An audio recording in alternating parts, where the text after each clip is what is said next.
ठीक है, जब चुनाव होंगे उसमें ठीक है, तो भारतीय जनता पार्टी की जो सरकार है, चाहे पश्चिम बंगाल की सरकार हो, महाराष्ट्र की हो, छत्तीसगढ़ की हो, राजस्थान की हो, मध्य प्रदेश की हो, ठीक है, इसको निरंतर उपासना जी आखिर ऐसा आपको क्यों लग रहा है, प्रयास ये लोग कर रही है।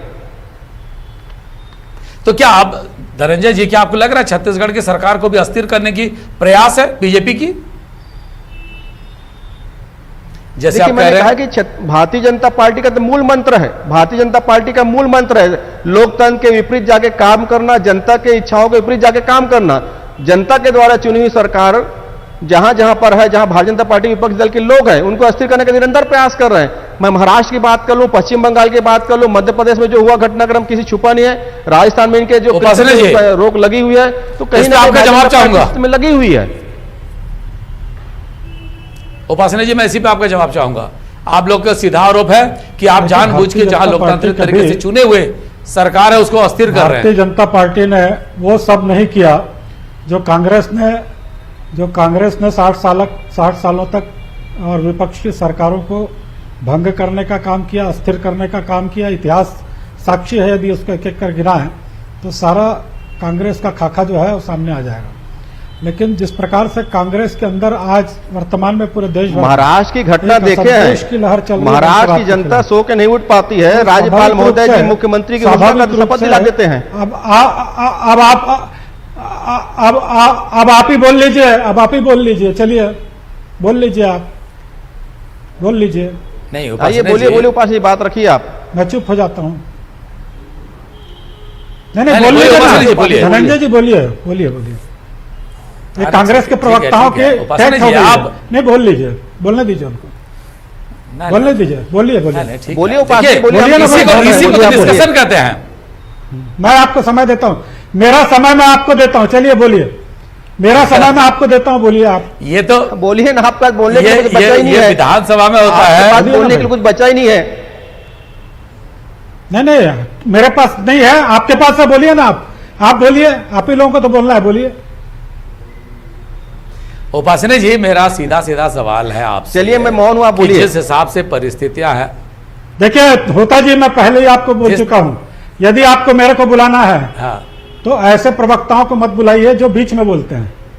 उनकी बात पर मैंने एक शब्द नहीं बोला, पूरी तरह सुनता तो थोड़े से टोका-टाकी को भी आप पसंद नहीं करेंगे तो कैसे होगा सर? अरे आप इतने सीनियर हैं उपासना जी, आप मेरे को पहले बोल तो लेने दीजिए, पूरा बोल लेने दीजिए। आपको दूसरी बार जब अवसर मिले तब आप टोकिए ना, पहले मैं अपना पक्ष तो रख लूं। ठीक है, आपने अपना पक्ष रखा, मैं भी अपना पक्ष रख लूं, उसको क्यों बीच में डिस्टर्ब करते हैं? ठीक है, रख लीजिए सर। ये गलत परंपरा कांग्रेस की है और आप लोग उसको गलत परंपरा को प्रश्रय दे रहे हैं। वो आप क्या आपको ये दिग्भ्रमित करना चाहते हैं? अब क्या बोलूंगा? वही तो चाहते थे लोग, यही तो मैं कह रहा हूं, वो चाहते थे कि आप दिग्भ्रमित करेंगे। वो भारतीय जनता पार्टी को 50 साल से दिग्भ्रमित करते आ रहे हैं। आज देश में ये हालत हो गई उनकी, दिग्भ्रमित करते करते खुद दिग्भ्रमित हो गए। ना तो कोई राहुल को पसंद कर रहा है, ना कोई सोनिया को पसंद कर रहा है। ये हालत पूरे देश में हो गई है। नहीं वो ठीक है, गई थी, सोनिया नहीं गया, राहुल नहीं गया, मुझे बताइए, प्रियंका गई, अब प्रियंका की भी नहीं चली। तो ये पूरा वंशवाद को एक एक कर उतार दे तो किसी की नहीं चलने वाली है। अब इस प्रकार की स्थिति पूरे देश भर में हो गई है और छत्तीसगढ़ में हम कुछ नहीं कर रहे हैं, ये तो अपने आप स्वीकार कर रहे हैं। अरे हम क्यों कुछ कहेंगे भाई, हम तो केवल अपने मुद्दों की राजनीति कर रहे हैं। हमारे पास जो मुद्दे हैं, आपने 2,500 रुपए, आपने कहा था कि 2,500 रुपए हम नौजवानों को बेरोजगारी भत्ता देंगे। आज कहां है वो बेरोजगारी भत्ता? आज किसान नौजवान जो है वो आपसे कह रहा है कि भैया हमारा बेरोजगारी भत्ता हमारे खाते में जमा करो। आज आपने जिस दिन से कहा है उस दिन से वो जिम्मेदार हो गए। आपने आज तक नहीं दिया। आपने किसानों का सारा कर्जा माफ नहीं किया।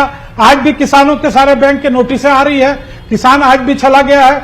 आपने जो कहा था कि 2,500 रुपए हम समर्थन मूल्य देंगे, आज तक वो न्याय योजना के नाम पर अन्याय किया जा रहा है किसानों के साथ। ये तो आपकी मंशा दिखती है इस प्रदेश में। केवल ये कहने देने से नहीं कि हमने ये वादे पूरे कर दिए, वो वादे पूरे कर दिए, आपने किया कुछ नहीं है। आप केवल गोबर खरीदने के लिए नौजवानों को कह रहे हैं कि गोबर खरीदिए, 1.5 रुपए में गोबर खरीदिए। इसके अलावा क्या कर रहे हैं आप? लोगों को छत्तीसगढ़ का नौजवान क्या गोबर खरीदेगा? क्या आपको उसको गोबर खरीदने के लिए पढ़ा लिखा इंजीनियर? होता आप जी इस प्रकार से जो है देखिए उपासनी जी, आपने एक बार बोल दिया मत टोकिए, तो वो कुछ बोल नहीं रहे हैं। बेरोजगारी भत्ते की यहाँ पर बात ही आप न निगम आयोग करें, के- क्योंकि निगम आयोग की नरेंद्र नियुक्ति मोदी की करके जो है, सरकार ने कहा ये तो था कि आपका प्रतिवर्ष निश्चित 2 रूप से करोड़ लोगों को रोजगार देंगे। निगम- कहाँ है रोजगार? निगम आयोग की 6 आपकी साल में 12 करोड़ लोगों को रोजगार मिलना था। निगम 12 आयोग करोड़ में भी लोगों को आपने जिस रोजगार प्रकार से देना घोषणा दूर की की है, बात है, 40 18 करोड़ लोगों महीने के लगा हाथ दिया से रोजगार आपने छीनने का निगम आयोग भाजपा ने किया है। आज आपके- ये बात की है आज किसानों आपके को निगम आयोग स्वामीनाथन के कमेटी के कार्यकर्ता सिफारिश बैठे के हुए हैं। अनुसार लागत मूल्य का आपके देश में विधायक देंगे। आज वरिष्ठ ये तो विधायक 36 नारायण चल रहे हैं। मुख्यमंत्री बनने के तो बाद जिनको 21 आपने रुपए आज वादे तक के वो नहीं दे मंत्री पाए पद दिया है, और जब संसदीय मुख्यमंत्री सचिव पद भूपेश दिया है। बघेल की सरकार 2500 रुपए धान की कीमत दे रही है, तो यही भारतीय जनता पार्टी और यही केंद्र के नरेंद्र मोदी की सरकार उसमें अवरोध उत्पन्न करने का काम की है। ये बात कर रहे थे किसानों को 2500 नहीं मिला, पहले चरण में माननीय मुख्यमंत्री भूपेश बघेल की सरकार ने किसानों को 2500 दाम दिया। दूसरे चरण में राजीव गांधी किसान न्याय योजना के माध्यम से किसानों को पहली किस्त मिल गई है और इसे साक्षी है डॉक्टर रमन सिंह जी और धर्मराज कौशिक जी। तो भारतीय जनता पार्टी पहले ये बता दे, जो युवाओं को 2 करोड़ रोजगार प्रतिवर्ष देने वाले थे वो कब देंगे? फिर महंगाई की बात करेंगे, फिर बेरोजगारी भत्ते की बात समझ में आता है। उसको भी आप नहीं आने देते हैं।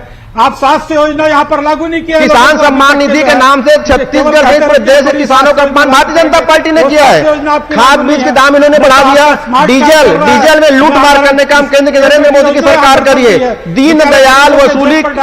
दीनदयाल वसूली योजना पेट्रोल डीजल में चल रहा है। ये कुल मिला के आप देखेंगे होता जी, जो नरेंद्र मोदी की सरकार है बीते 6 साल में जो विफलताएं उनकी रही है, पूरे देश की जनता उनको नकार दी है। मैं गोवा की बात करूं, चाहे उत्तर प्रदेश की बात करूं, राजस्थान की बात करूं, कर्नाटक की या मध्य प्रदेश की या छत्तीसगढ़ या महाराष्ट्र की, भारतीय जनता पार्टी को कहीं बहुमत नहीं मिला है। भाजपा इस बात को समझ चुकी है कि जो सरकार विफलताएं उसका दुष्परिणाम आने वाले दिनों में उनको मिलेगा। तो विपक्षी दलों को कमजोर करके उस नरेंद्र मोदी सरकार की विफलताओं को छुपाने लगे हैं। ये जनता समझ चुकी है और लोकतंत्र में इनके जो कृत्य है नहीं चलेगा।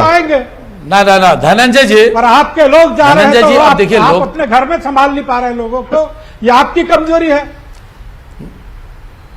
नहीं, मैं धनंजय जी एक सवाल पूछना चाहता हूं। पहले होता था लोग जिसको वोट दिए वो सरकार बनाया, फिर आया राम गया राम, फिर बीजेपी की सरकार में ये बात निर्णय लिया गया कि ना दल बदल कानून लाएंगे, जिसके तहत जो जिस सिंबल से लड़ा है वो दल बदल करेगा तो उसको रिजाइन करना पड़ेगा। और एक रास्ता ढूंढ लिया गया, चाहे गोवा की बात करें, नॉर्थ ईस्ट की बात करें, मध्य प्रदेश की बात करें, या जिस तरह से राजस्थान में राजनीति हो रही है, ये तो आज की राजनीति है।